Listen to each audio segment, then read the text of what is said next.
और अब बात सुशांत सिंह राजपूत खुदकुशी मामले की। आपको बता दें, इससे जुड़ी हुई बड़ी अपडेट, बड़ी खबर यह है कि पुलिस ने यशराज फिल्म से कॉन्ट्रैक्ट की कॉपी मांगी है। दरअसल सुशांत सिंह राजपूत और यशराज फिल्म के बीच में कॉन्ट्रैक्ट हुआ, उसकी कॉपी मांगी गई है और अभी तक तो पूछताछ जारी है। 13 लोगों से अभी तक पूछताछ की जा चुकी है। कल पुलिस ने सुशांत की दोस्त रिया चक्रवर्ती से भी पूछताछ की थी। ये पूछताछ काफी लंबी चली, लगभग 11 घंटे तक ये पूछताछ रिया चक्रवर्ती से की गई और अब ये जानकारी है कि यशराज फिल्म से कॉन्ट्रैक्ट की कॉपी मांगी गई। दरअसल आपको बता दें, सुशांत और यशराज फिल्म के बीच में कॉन्ट्रैक्ट हुआ था, लेकिन ये कॉन्ट्रैक्ट काफी लंबा बढ़ता चला गया और सुशांत इस कॉन्ट्रैक्ट को लेकर परेशान भी हुए, क्योंकि इस कॉन्ट्रैक्ट की बाउंडेशंस की वजह से सुशांत कई बड़े बैनर्स की फिल्मों में काम नहीं कर पाए, शामिल नहीं हो पाए और जो कॉन्ट्रैक्ट था, जो उसके तहत जो प्रोजेक्ट था, वो लगातार आगे बढ़ता चला गया। इसको लेकर नाराजगी भी यशराज फिल्म्स के साथ में सुशांत ने नाराजगी जाहिर की थी और जब नाराजगी जाहिर की गई तो यही वजह थी कि यशराज फिल्म्स की तरफ से भी एक तरह से ये कहा जाए बदले की भावना हो या फिर जो रिश्ते हैं वो जरूर खराब होने लगे थे। रिया से पूछताछ हुई है, अंकिता लोखंडे से पूछताछ हुई है जो उनकी मित्र रही हैं। कॉन्ट्रैक्ट की अब जांच भी की जा रही है।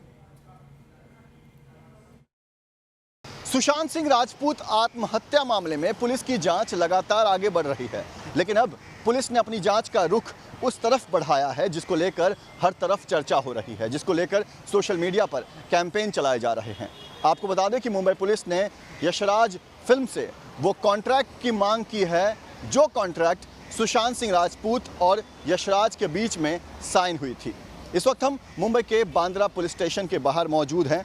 आपको बता दें कि इस पूरे मामले की जांच बांद्रा पुलिस कर रही है और अब तक करीब 13 लोगों से पूछताछ की जा चुकी है। इन 13 लोगों में सुशांत सिंह के परिवार के लोग शामिल हैं, उनके बिजनेस मैनेजर, पीआर मैनेजर शामिल हैं और साथ ही जो उनके करीबी दोस्त हैं वो भी शामिल है। लेकिन सबसे महत्वपूर्ण इन 13 लोगों में वो लड़की है जिसके बारे में बताया जाता है कि सुशांत सिंह की वो सबसे करीबी हैं। जी हाँ, हम बात कर रहे हैं सुशांत सिंह की सबसे करीबी दोस्त रिया चक्रवर्ती की, जिससे पुलिस ने गुरुवार के दिन करीब 11 घंटों तक पूछताछ की। रिया चक्रवर्ती के बारे में ये भी बताया जा रहा है कि रिया चक्रवर्ती के साथ इसी साल नवंबर महीने में सुशांत सिंह राजपूत शादी करने वाले थे और इन तमाम लोगों से पूछताछ के बाद पुलिस को कई महत्वपूर्ण जानकारियां मिली है और पुलिस को ये भी पता चला है कि सुशांत सिंह राजपूत बाकी बॉलीवुड के कलाकारों से अलग थे। वो समाज के लिए कुछ करना चाहते थे, वो ज़्यादा लोगों से घुलते मिलते नहीं थे, वो सोसाइटी के लिए कुछ करना चाहते थे। लेकिन सवाल ये उठता है कि आखिर ऐसा क्या हुआ कि सुशांत सिंह राजपूत अपने ही जीवन से हार गए और उन्होंने आत्महत्या कर लिया। पुलिस की जांच आगे जारी है। वीडियो जर्नलिस्ट सिद्धेश वास्के के साथ पंकज मिश्रा, न्यूज़ नेशन, मुंबई। और इस समय हमारे साथ में पंकज मिश्रा सीधे हमारे साथ में जुड़ रहे हैं मुंबई से ही। पंकज, जांच तो की जा रही है, 13 लोगों से अभी तक पूछताछ की जा चुकी है, लेकिन सबसे अहम बात यही कि आखिर सुशांत सिंह राजपूत ने खुदकुशी जो की उसको लेकर कई बड़े नाम सामने आए। अब यशराज फिल्म से भी कॉन्ट्रैक्ट मांगा गया है।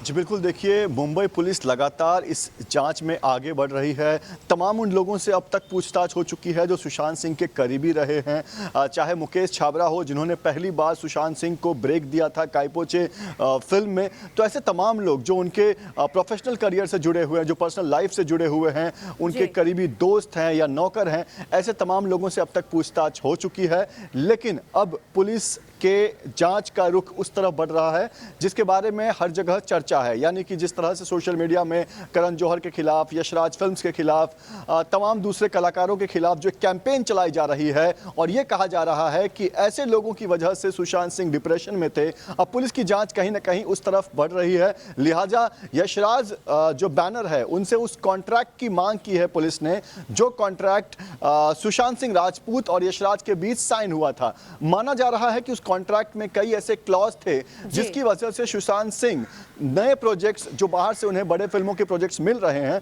वो नहीं ले पा रहे थे, और कहीं ना कहीं एक दबाव था कि यहाँ पर भी फिल्म नहीं दी जा रही थी और बाहर से भी वो कोई फिल्म नहीं ले सकते थे, और इस डिप्रेशन में हो सकता है कि वो परेशान हो, और हो सकता है कि इसकी वजह से उन्होंने आत्महत्या जैसे ऐसे कदम उठाए हों। तो बड़ा सवाल यही है कि आखिर सुशांत सिंह, जिसके बारे में अब तक जो जानकारी मिली है उसके मुताबिक वो काफ़ी इंटेलिजेंट थे। खुद पुलिस के जो अधिकारी हैं उनका कहना है कि जब उन्होंने उनके घर की तलाशी ली, जब छानबीन करने की कोशिश की कि कोई सुसाइड नोट मिल जाए, तो उनके घर से कई ऐसे किताबें मिले जो आमतौर पर दिखाई नहीं देते। बहुत सारे किताबें, अलग अलग जॉनर की किताबें, बीट्स की किताबें उनके यहाँ पर मौजूद थी। वो पढ़ने में बहुत रुचि रखते थे, काफ़ी इंट्रोवर्ट थे, ज़्यादा लोगों से घुलते मिलते नहीं थे, हर किसी के साथ जो है वो अपनी बातें नहीं शेयर करते थे।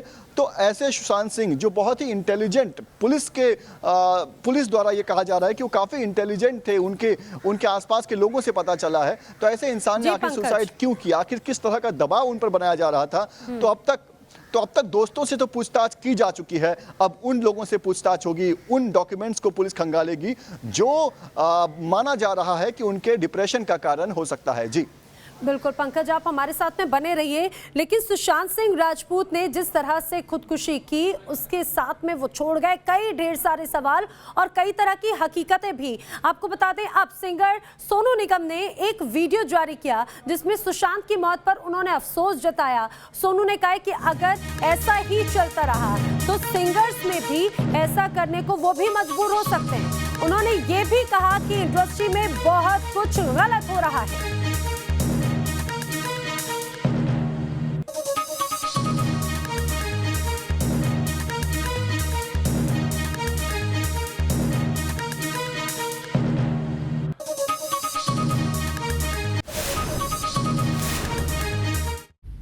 मैं इस वीलॉग से एक रिक्वेस्ट करना चाहता हूँ, ख़ासतौर से हमारी म्यूज़िक कंपनीज़ को, क्योंकि आज सुशांत सिंह राजपूत मरा है, एक एक्टर मरा है। कल आप किसी सिंगर के बारे में भी सुन सकते हैं, या किसी कंपोज़र के बारे में सुन सकते हैं, या किसी लिरिक्स राइटर के बारे में सुन सकते हैं, क्योंकि ये जो माहौल है म्यूज़िक का हमारे देश में, वो बहुत फिल्मों से बड़ा माफिया म्यूज़िक में है अनफॉर्चुनेटली। और मैं समझ सकता हूँ कि बिजनेस करना ज़रूरी है लोगों के लिए, और अपनी सबको लगता है कि हम रूल करें बिजनेस को। क्या है कि मैं थोड़ा लकी था कि मैं बहुत कम उम्र में आ गया था, तो मैं इस चंगुल से निकल गया। लेकिन जो नए बच्चे आए हैं ना, उनके लिए बहुत मुश्किल है, बहुत मुश्किल है। मैं सबसे बात करता हूँ, कितनी लड़कियां आके मुझे बोलते हैं, सुनो भैया ये, सुनो भैया वो, सुनो सर ये, सुनो सर वो। बच्चे हैं वो, कल के आए हुए यार, परेशान हैं वो कि प्रोड्यूसर काम करना चाहता है, डायरेक्टर काम करना चाहता है, म्यूजिक कंपोजर काम करना चाहता है, पर म्यूजिक कंपनी बोलेगी ये हमारा आर्टिस्ट नहीं है। मैं समझ सकता हूँ कि आप लोग बहुत बड़े हैं और आप लोग कंट्रोल करते हैं म्यूजिक को, आप लोग कंट्रोल करते हैं कि रेडियो में क्या बजेगा, आप कंट्रोल करते हैं कि फिल्मों में, लेकिन ऐसा मत कीजिए। दुआ बद्दुआ बहुत बड़ी चीज़ होती है, ये ठीक नहीं है। ये जो दो लोगों के हाथों में ताकत है ना, दो लोग हैं बस इंडस्ट्री के, म्यूजिकली उनके दो कंपनीज हैं, उनके हाथों में ताकत है कि ये इसको गवाओ, इसको मत गवाओ। देखिए मैं निकल गया उससे, ना मुझे कोई गाने की इच्छा है पिछले 15 साल से, ना मैं कोई बहुत, it's okay, I am very happy in my own world, but I have seen the frustration in the eyes and in the voice and the words of new singers, new composers, new lyrics writers. खून के आंसू होते कभी कभी। अगर वो मर गए तो आपके दिल पे, आपके ऊपर एक बहुत बड़ा, आप पे भी प्रश्न चिन्ह आएगा। Be a little more kind please to the newcomers, because ये सब गंधर्व लोग हैं, सिंगर्स, कंपोजर्स वगैरह जो होते हैं, गंधर्व लोग हैं। इनको प्रताड़ित मत कीजिए, आप लोग इन पे थोड़ा सा इजी रहिए। मेरे साथ में ऐसा हो सकता है कि मेरे गाने मैं गा रहा हूं और कोई बोल रहा है कि वही एक्टर जिस एक्टर के ऊपर आजकल उंगलियां उठ रही हैं, वो एक्टर बोल रहा है कि इसको मत दबाओ, और उसने अरिजीत सिंह के साथ में भी कर रखा है। तो ये क्या है, मतलब अरे how can you use your power like that.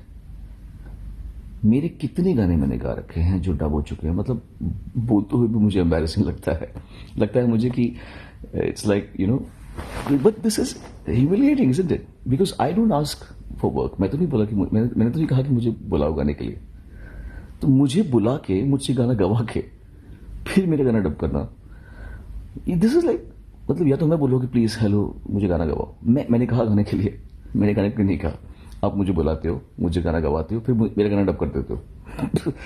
मतलब this is funny as hell, specially because I been working since 1991 in Bombay and I've been working since 89 in the music industry. 89 से मैं रिकॉर्डिंग कर रहा हूँ। मेरे साथ में ऐसा कर सकते हो तो छोटे बच्चों के साथ में क्या कर रहे हो यार आप लोग। थोड़ा सा इजी हो जाएगा। ऐसे एक ही गाने को 9 लोगों से गवाते हो एक ही गाने को। क्या चल रहा है? You guys need to just chill and be a little kind. तो चमकती दुनिया की जो हकीकत है वो सोनू निगम ने भी बताई और बहुत गंभीर बातें कही हैं। आप देखिए, चंद लोगों पर उन्होंने ये भी कहा है कि चंद लोगों के कहने पर सिंगर्स को काम दिया जाता है। 2 बड़ी कंपनीज का यहाँ पर जिक्र किया। उनका ये भी कहना है कि जो न्यू कमर्स हैं उनके लिए ये वक्त बहुत ज्यादा फ्रस्ट्रेटिंग है, क्योंकि उन्हें अपनी जगह बनाने दी नहीं जाती, उनके ऊपर ऐसे दबाव बनाए जाते हैं। पंकज मिश्रा हमारे साथ में है। पंकज, यानी कि अभी तो हम सिर्फ एक्टिंग फील्ड की बात कर रहे थे, अभी हमने देखा चाहे छोटे पर्दे के लोग हों चाहे फिल्म जगत के लोग हो, लेकिन ये तो सिर्फ एक झलक है, इसके पीछे की कहानी तो बहुत कुछ कहती है, क्योंकि कई दिग्गज इस बात की हकीकत को उजागर करते हैं। सोनू निगम ने भी वही कहा। जी बिल्कुल, देखिए जिस तरह से सुशांत सिंह राजपूत की आत्महत्या के बाद देश भर में आक्रोश है, लोग सोशल मीडिया पर लगातार कैंपेन कर रहे हैं, तो अब बॉलीवुड से जुड़े कई लोगों को हिम्मत मिल रही है। वो सामने आकर अपने साथ जो उनके साथ बीती है वो बता रहे हैं। इसके पहले कंगना रनावत का हमने सुना था, उन्होंने भी बताया था कैसे उनके साथ भी इस तरह की चीज़ें हो चुकी है। विवेक ओबरॉय ने बताया कि उनके साथ कैसे उनके करियर को ख़त्म कर दिया गया।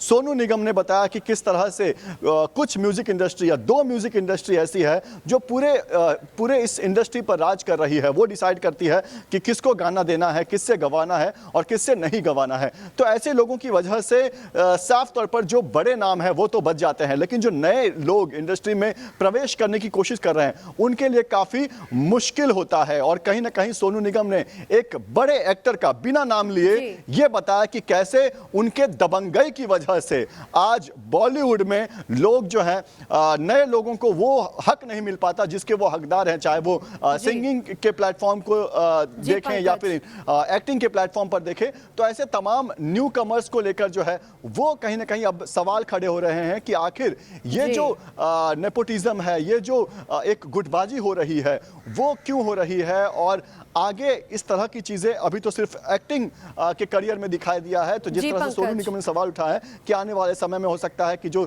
कुछ सिंगर्स हैं उन्हें भी इस तरह की परेशानी हो सकती है। जी बिल्कुल पंकज, जानकारी के लिए आपका शुक्रिया। तो ये बात तो हकीकत है। आप ये सोचिए, ये गुटबाजी, ये राजनीति, ये पॉलिटिक्स और इन्हीं सब का नतीजा है कि जो न्यू कमर्स हैं उनको इंडस्ट्री में आने के लिए बहुत संघर्ष करना पड़ता है। संघर्ष हर जगह है, लेकिन उन्हें वहां पर पैर जमाने के लिए भी कई तरह के पॉलिटिक्स का सामना करना पड़ता है। और इसी पॉलिटिक्स का शिकार सुशांत सिंह राजपूत भी हुए और उसके बाद में फिर उन्होंने अलविदा कह दिया इस दुनिया को। सुशांत सिंह राजपूत का स्क्रीन अपीयरेंस खुशगवार नहीं था, बल्कि वो आम तौर पर भी बेहद खुश मिजाज रहते थे। सुशांत को पढ़ने का बहुत शौक था, म्यूजिक का बहुत शौक था, घूमने का बहुत शौक था, लेकिन बहुत कम लोग जानते हैं कि सुशांत अपने सपनों की भी लिस्ट बनाया करते थे और उन सपनों को पूरा करने में भी वो जी जान से जुट जाते थे।